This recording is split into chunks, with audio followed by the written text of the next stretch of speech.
Morning, everybody. I'm going to talk a little bit about Tamim, partners, and why I chose the name Tamim. Tamim is a Hebrew word, and it's found in a couple of scriptures that are very meaningful to me. One is Deuteronomy 18:13, where it says, "You must stand or be blameless before the Lord your God." And a better translation of the word blameless is it is the Hebrew word there, tamim, and a better translation is with integrity or wholeheartedly. You must stand with integrity and wholeheartedly before the Lord your God. It also shows up in Psalm 15, which I would make the case is a brilliant and helpful just leadership guide. It's a brief little psalm. I think there's 6 or 7 verses. I'm going to just read verse 2 for you, and I commend it to you as a resource and a guide for leadership and the care and shepherding of others. Psalm 15:2 says, those whose walk is blameless, Tamim, who does what is righteous, who speaks truth from their heart.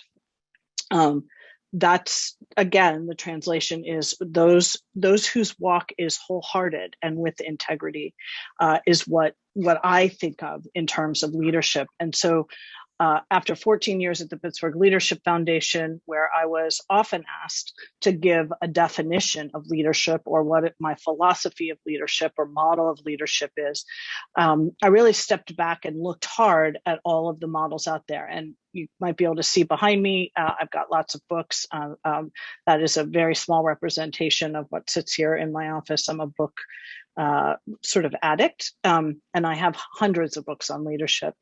But at the end of the day, I really identified these 3, call them character traits and behaviors. There are behaviors that go with the character traits that are the mark of what I would define as a godly leader. And those 3 things are stewardship, obedience, and faithfulness. And I'm so appreciative, Dr. Pierce, of your comments on both obedience and faithfulness. And I'll add a little to what you've said already. When I think about stewardship is the Greek word for stewardship is oikonomia, and it translates economics or house economy, the management of the household. I have for years believed that most leadership science points to the behaviors and the things you should do as a leader. I would humbly suggest that leadership begins with who you are. And we often do not take the time to do the hard work of stepping into the journey of understanding who we are and how God's created us uniquely, and then what that means to steward ourselves into the work of leadership and calling. Dr. Pierce talked about, sort of the journey of calling. It's not a one and done. You're not going to figure it out next week. Calling is often described as a sort of excavation process or an uncovering process. I often point to Proverbs 25:28 to support my case that stewardship of self matters to God and to the world. Proverbs 25:28 says, like a city whose walls are broken through is a person who lacks self-control.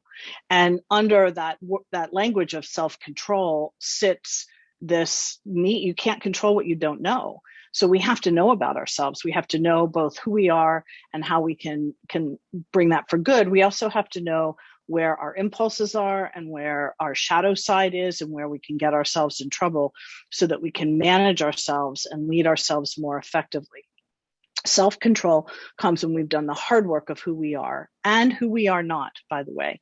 I think you said it this way, Dr. Pierce, calling and vocation are kind of how we move in the world. We can't not move that way. But if we don't understand that and we don't know what that looks like in action, we can get ourselves in trouble because we can often take on tasks and things that are outside of what we're called to do. I use lots of tools in working with leaders, assessments and profiles and other things. And we also, take a long journey over time into the work of self-discovery. The second characteristic I'll talk about is obedience. And this is a hard one, particularly, Mark. I thought of your talk on as you were describing what it means to be an entrepreneur.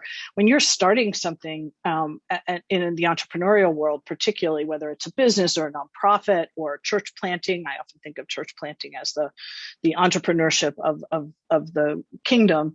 You kind of wear a lot of hats and you take on lots of things and you do whatever it takes. But in due course, if you keep doing that, you will burn out.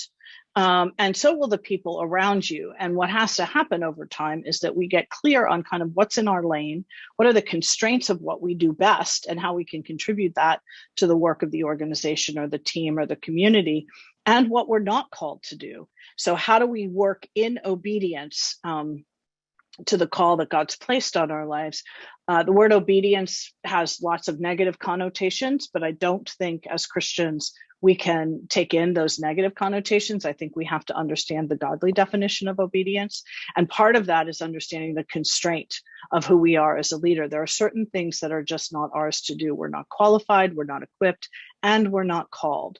So who in our circle could we hand those things off to? And there's a lot more I could say about that. I do a lot of work developing teams and helping them to align with one another around gifting and calling.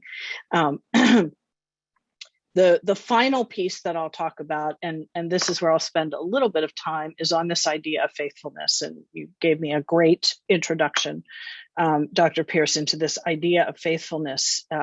Many, many years ago, a mentor of mine suggested that the pursuit that we should have in the world as kingdom citizens, as followers of Jesus, should be the pursuit of excellence and not of success. And that was a fascinating I'll call it an exhortation that came from this very wise gentleman. And he pointed to 1 Corinthians 12:31, where Paul says to the church at Corinth, "And yet I will show you the most excellent way." And if you know your scriptures, you will remember that what immediately follows are the passages that are often read at weddings. If I have, love, but am not kind, I'm a clanging gong. I'm not quoting it very well, but all of the characteristics of love. And the most excellent way is the way of love. So what does love require of us? And how do we pursue excellence in the workplace? Now, love is not the most popular word in the workplace. It can be, described as mushy or soft or not helpful when you're talking to the people, particularly from a leadership perspective. But I believe that love at its core is really focusing our attention and energy on the other and attending to them deeply. It's the ministry of presence, being really present in the moment. I think you said how one of my predecessor speakers said something about, being present in the now and not looking for a scorecard for the future for success. I think those are the things that faithfulness and obedience require of us. When we focus our attention and our intention in a particular way on the people that God has entrusted with us as leaders, that is the primary discipline of high performance. And so success must be redefined. And I think the shift from success to excellence and then really unpacking what biblical excellence looks like matters a lot in this conversation. I have many experiences of walking outside the constraint of my calling. I am, as my friend Mark Roberts from Fuller Seminary describes, in my third of life. I'll let you figure out what age that makes me. I'm just beginning it, by the way. And so part of my own reflection over this last year or so, particularly in COVID, is what are the things that only I can contribute to? What are the things that are uniquely mine to do? And how do I stay in obedience to them? And I reflected back on my own life and work I spent 15, 20 years in the marketplace and then moved into the nonprofit leadership space and now run my own business.